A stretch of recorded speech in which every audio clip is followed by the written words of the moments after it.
está bien en la parte dinámica, está bien no solo en ese chasis o en esos frenos, sino también en la gestión electrónica del buen torque que da ese motor eléctrico. Está muy bien equilibrado y esa es la clave también. Y pues bueno, como bien les dije, es también bastante eficiente.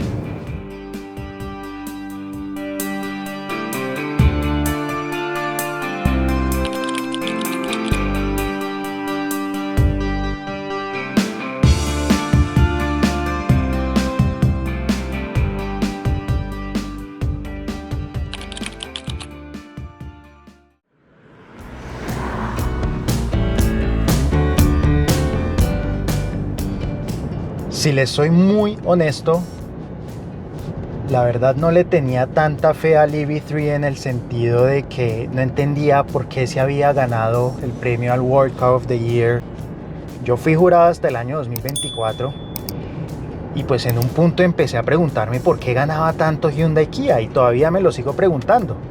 Me lo pregunté más cuando este auto se ganó el premio contra competidores y candidatos que francamente eran extraordinarios.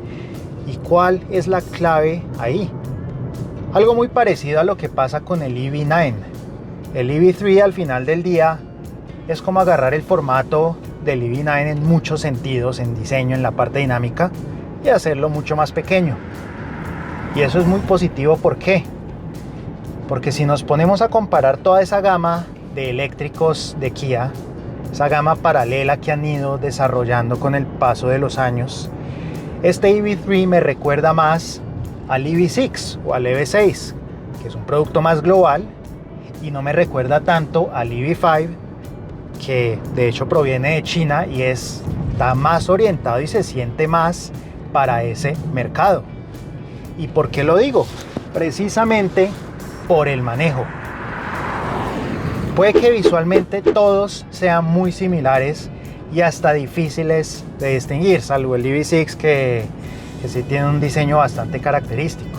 Pero hablando de lo que realmente importa, o que importa más, que es el manejo, este EV3 se siente fluido, se siente ágil, se siente preciso. Al mismo tiempo, tiene muy bien controlado ese buen desempeño que da su motor eléctrico en el eje delantero, que está muy estandarizado. Algo más de 200 caballos, un poco menos de 300 newtons. Y ahí es cuando uno dice que lo han hecho muy bien. ¿Por qué? Porque las cifras de aceleración, como es de esperarse, están muy bien. Eso no es ningún misterio y eso lo puede hacer prácticamente cualquier fabricante hoy en día. Pues para la muestra un botón tenemos a muchos fabricantes chinos, algunos más conocidos que otros, que ya logran vehículos lo suficientemente rápidos para carreteras que requieren muchos adelantamientos, para carreteras con solo 2 carriles, con solo un carril por sentido. Pero la clave es cómo se controla eso y cómo se equilibra el resto del chasis. ¿Y a qué me refiero? Si yo acelero a fondo y si me voy ya con más agresividad, no va a haber un jalonazo en la dirección de un lado a otro, el famoso torque steer, que por ejemplo si tengo en un BYD Joan-Up, siendo BYD una empresa con mucha menos experiencia pues en cuanto a la ingeniería más profunda de un vehículo. Aquí eso está mucho mejor controlado, entonces es un vehículo que se siente más seguro de manejar, y no solo por eso, no solo por la ausencia de torque steer, aun cuando uno acelera con mucha decisión, también por cómo cruza. Esto es una suspensión que mantiene un buen nivel de suavidad y de silencio, y a diferencia del EV5, muy pensado para China. A los chinos les encantan las suspensiones ultra blandas, a los chinos no les gusta manejar, solo les gusta que los lleven o que el auto prácticamente los lleve así ellos estén manejando. Entonces no les importa que tenga un vehículo un buen chasis. En este caso tenemos ese equilibrio muy europeo que incluso se nota en la muy americana EV9, en donde sí hay suavidad, sí hay silencio, pero también hay control.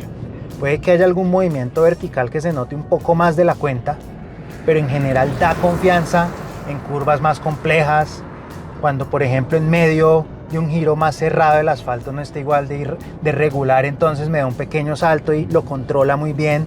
Entonces da confianza en giros mucho más complicados, en carreteras más complejas, como las muchas que tenemos en este país. Y eso complementa muy bien la buena capacidad de aceleración. Y ahí es donde se refleja de cierta forma, o en su gran mayoría, ese costo adicional, porque pues la parte fácil es hacer que el eléctrico acelere. Eso lo hace, como les decía, ya hoy día lo hace cualquiera. Hoy cualquiera increíblemente hace vehículos de 700.000 caballos, pero ¿dónde está todo lo demás? En cómo se siente, en cómo va en este tipo de caminos, y ¿saben en qué también? En cómo frena. La fatiga de los frenos bajo exigencia, muy poca.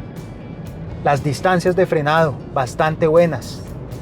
Ahí está la diferencia entre una marca mucho más establecida, que se ganó un galardón otorgado por más o menos 100 periodistas de muchísimos países. Y es porque, si bien no es un vehículo extraordinario en términos generales, de hecho puede pecar un poquito de soso, aunque no necesariamente tanto, es porque al final del día todo lo que tiene que hacer bien lo termina haciendo bien, y para colmo tiene un nivel de eficiencia excelente. Esto es un vehículo de 4.3 metros, eso sí, bastante ancho para sus 4.3 metros. Eso también ayuda, esa anchura ayuda a que tenga ese buen comportamiento, pero también ayuda a un buen espacio, aunque eso lo diremos más adelante. Y aún así le pusieron una batería en esta versión más completa de un poco más de 80 kWh netos, o más bien más de 80 kWh brutos. Netos son un poco menos, pero sigue siendo una capacidad de batería muy elevada, que en la práctica nos puede dar uno de los mejores registros de autonomía entre los vehículos eléctricos que hemos probado a la fecha. De hecho, el consumo en condiciones muy ideales lo alcancé a ver en 9 kilómetros por cada kilowatt-hora, que es de hecho el mejor registro que hemos tenido.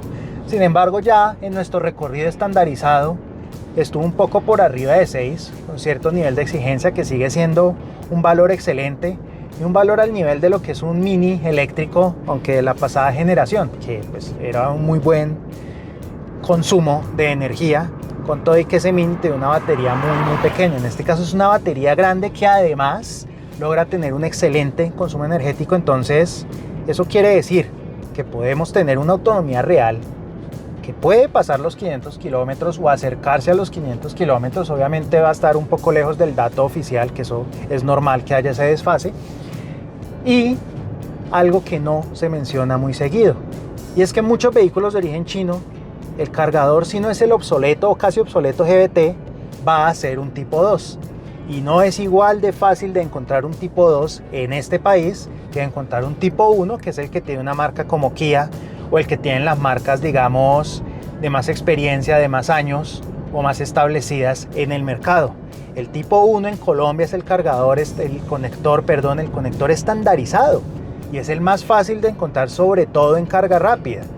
En una carga nivel 2, es decir, una carga lenta, pero ya con un cargador como tal, no en una toma de pared común y corriente, que eso ya sería un nivel 1, pues no es tan grave tener tipo 1 o tipo 2, pero ya para carga rápida, ya en las estaciones que necesitamos en carretera, el tipo 1 es ir a la fija, porque es bueno tener el conector que es y no depender de un adaptador, más porque a la fecha los adaptadores son más para carga lenta y no para carga rápida. Con toda esa transferencia de energía tan fuerte, pues no va a ser conveniente un adaptador de plástico que nos vaya pues a limitar, por ejemplo, la velocidad de carga, o que no vaya a ser el proceso tan fluido o tan seguro. Entonces el EV3 en ese sentido, incluso en eso, viene bien configurado.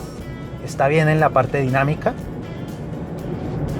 está bien no solo en ese chasis o en esos frenos, sino también en la gestión electrónica del buen torque que da ese motor eléctrico. Está muy bien equilibrado, y esa es la clave también. Y pues bueno, como bien les dije, es también bastante eficiente. Ya pasando a otros apartados, si acaso las luces, si bien no son malas, podrían ser un poquito más contundentes, sobre todo en las plenas. Y pues uno no se espera que en algo con iluminación LED, con ajuste de altas automático, uno tenga un ajuste de altura manual. Eso es algo francamente inusual, pero bueno, es algo fácil de resolver. Uno simplemente tiene que tener más presente, sobre todo si lleva más gente, el ajuste manual de las luces. Es lo único que yo creería que es un poco mejorable en lo que es este EV3. Tal vez el movimiento vertical a veces de la suspensión, pero es en condiciones muy contadas, y eso yo creo que un usuario común no lo va a notar. Pero en general esto es un balance que demuestra por qué ha sido un vehículo ganador entre otras opciones comparables, porque pues algo que sí se va a notar incluso más dentro de la misma Kia es que con respecto al EV5, el EV5 uno puede considerarlo tirando a torpe por lo blando que es. Entonces, si bien este EV3 más completo se acerca a un EV5 más sencillo, Kia da la opción de optar por el espacio del EV5 o irse por esa eficiencia, y eso que el EV5 es eficiente, por esa eficiencia o esa precisión o esa mejor conducción del EV3. Entonces es un complemento ahí muy interesante. Y antes de terminar, otro punto, ya que me extendí y mientras bajamos esta montaña, tal vez a lo único que no me acostumbré, y eso fue al comienzo, fue esa firmeza inicial del freno. El freno no parece tan gradual, aunque eso sí, tiene un mucho mejor tacto a muchos otros vehículos de una procedencia china. En este caso, este coreanito está mucho mejor conseguido en el tacto del freno sin que sea tan impecable.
Algo que hace súper interesante a la cabina de este EV3 es que parece más simple de lo que realmente es. Pero si uno mira con un poco más de cuidado, se nota un trabajo concienzudo de un equipo de muy buenos diseñadores. Y no solo es por el espacio es bueno porque esto es una carrocería ancha en relación a su longitud. Pero ya muchos vehículos logran ser espaciosos, y más siendo eléctricos, en donde ya no tienen que lidiar con ciertos componentes mecánicos para distribuir ciertos espacios. Ya no tienen que lidiar que si el motor es longitudinal o transversal, no, nada de eso. Pueden jugar más con la carrocería. Entonces este es un tablero relativamente corto. Por ejemplo, el espacio para las piernas en la segunda fila es muy bueno. El ancho interior refleja precisamente esa carrocería, pues mucho más ancha, valga la redundancia, de lo que suele ser lo normal para 4.3 metros. Pero luego uno se empieza a fijar en pequeños detalles. Entonces vámonos por esos pequeños detalles. Lo primero, a mí me encanta esta doble tonalidad del volante y el tacto del volante. Los más puristas no les gustará que no sea del todo redondo, pero la verdad es que el grosor y ese tacto es bastante bueno. La navegación que tienen muchos modelos de Kia y de Hyundai entre los menús de los instrumentos es bastante fácil. Y me gusta mucho que los modos de manejo estén en el volante. Eso es algo que han tenido muchos Kia recientes y que uno le recuerda a vehículos de otro costo.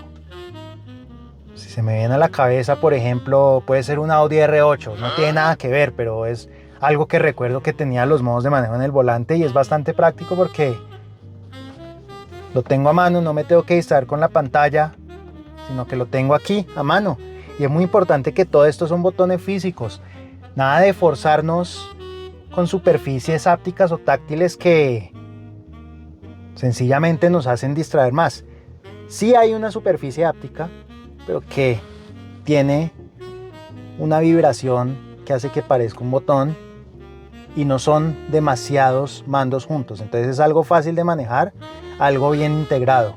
No lo hicieron, digamos, a la fuerza. Y lo otro es que esto sí parece el tablero de un automóvil, en donde sí pensaron en que las personas no se tienen que distraer mientras manejan. ¿Por qué lo digo? Porque hay más mandos físicos acá para las funciones principales de la climatización, aunque luego tenemos un panel con otras funciones que muchas veces no es visible porque uno tiene la mano acá o por el mismo aro del volante que lo bloquea. Cuando manejé el EV9, que fue el primer Kia que yo vi que implementó esto, luego manejé el K4, el sedán compacto. Al principio pareció una buena idea, pero ya luego no, esto no me parece, digamos, tan bien ejecutado en relación a lo bien hecho que está el resto del interior. Y si seguimos con esos pequeños detalles, los espacios de almacenamiento son fantásticos. Porque tenemos una bandeja acá con guardaobjetos de acá, luego otra bandeja acá más abajo y estos portavasos que esto de hecho no es tan nuevo. Esto lo implementó el Picanto del 2012 y es una buena idea que volvieron a aplicar acá, aunque ahora un poquito más elaborada y con un poco más de calidad, aunque en el Picanto igual no estaba mal, en el Picanto de esa época. Otro pequeño detalle, en este puerto USB-C, el de la izquierda, yo presiono acá y pasa de carga a transmisión de información para conectar, por ejemplo, un celular, integrarlo a un CarPlay o un Android Auto, por más de que sea inalámbrico. Si alguien lo quiere conectar por cable, simplemente aquí decide entonces, si yo tengo algo conectado inalámbrico, pero necesito conectar otro celular, solo le pongo que cargue para que ese otro celular no quite el CarPlay inalámbrico que está en ese momento. Se la pensaron muy bien, eso es algo que no recuerdo haber visto en otro auto, pero se nota que tienen en cuenta la experiencia del usuario. Otro buen detalle, incluso más complejo de lo que debería ser. Esto es un techo de vidrio, un sunroof que no es panorámico, pero aún así le pusieron una cortina eléctrica. Lo normal en techos de cristal de este tamaño es que sea manual la tapa. Entonces son pequeños detalles que delatan que es un vehículo que puede ser mucho más elaborado. Y así podemos seguir con varias, digamos, ideas que tiene este EV3 por dentro. Lo único que no se me hace intuitivo es el selector de marcha. ¿Por qué? Porque uno en un vehículo, cualquier vehículo con caja automática, uno está acostumbrado a que drive es hacia atrás, parking es hacia adelante. Si yo pongo esto hacia atrás pensando que voy a poner drive, en realidad puse reversa y drive es hacia adelante. También tiene una lógica de hacia dónde uno va a ir, está bien, es perfectamente válido. Pero para los que hemos usado esa palanca, incluso las palancas en selector, por ejemplo en el caso de Mercedes-Benz, esta no es la lógica. En un Mercedes, por ejemplo, sería hacia arriba, ya que hacia arriba es drive y hacia abajo es reversa. Entonces es fácil confundirse al comienzo. Y ya que está la reversa, destacar que si bien no hay cámara 360, esta cámara tiene una resolución excelente en la noche y eso no es tan normal en una marca de volumen. Esto es una cámara de las mejores que he visto en este tipo de, pues de segmento, por decirlo así, en este tipo de marcas. Entonces, otro buen detalle por ese lado en el EV3. ¿Qué nos puede quedar faltando? Los asientos son excelentes. Los apoyacabezas tienen un diseño muy bueno por el soporte que dan. Sin embargo, para el costo de este vehículo, igual uno podría esperar, así sea que el asiento del conductor tuviera una regulación eléctrica. No necesariamente todo el asiento, si acaso hacia adelante o hacia atrás, pero alguna regulación eléctrica. Esto es completamente manual y a mí personalmente no me molesta, pero sí luce algo extraño por ese precio. Y lo otro, que el espejo, por Dios, que sea de oscurecimiento automático. Esta palanquita a estas alturas del partido y en algo tan moderno y tan bien ejecutado, pues se ve fuera de lugar. Por lo demás, está bastante bien. Eso sí, como buen eléctrico o como muchos eléctricos, salvo pocas excepciones, no hay llanta de repuesto, sino un kit de reparación de pinchazos. Compensan con unas llantas de excelente perfil, eso sí, que van a ser más complicadas de dañar. Y el baúl muy decente, 460 litros, aunque tiene un doble fondo que uno puede acomodar bastante bien. Nosotros lo hicimos para acomodar nuestros equipos para que no se movieran de un lado a otro. Hicimos como una rampa para que no se movieran hacia atrás. Entonces, otra buena idea en esta cabina, que se nota que le metieron empeño. No es como esos interiores tan clichésudos que hemos visto recientemente gracias a Tesla, que en muchos sentidos dañó la industria del automóvil, en donde es una superficie plana con una pantalla embutida en donde meten todo en la pantalla. No, acá hay un trabajo concienzudo. Y Kia no ha copiado a Tesla, como lo han hecho muchos otros fabricantes de Oriente, no necesariamente de Japón o de Corea, ustedes saben de dónde. Aquí sí hay un trabajo en donde pues tienen una experiencia y saben lo que hacen, o más bien quieren invertirle. Porque si ustedes ven una cabina completamente plana con una pantalla metida ahí, eso no es diseño, eso es ahorro de costos, así de sencillo. Aquí han hecho un muy buen trabajo.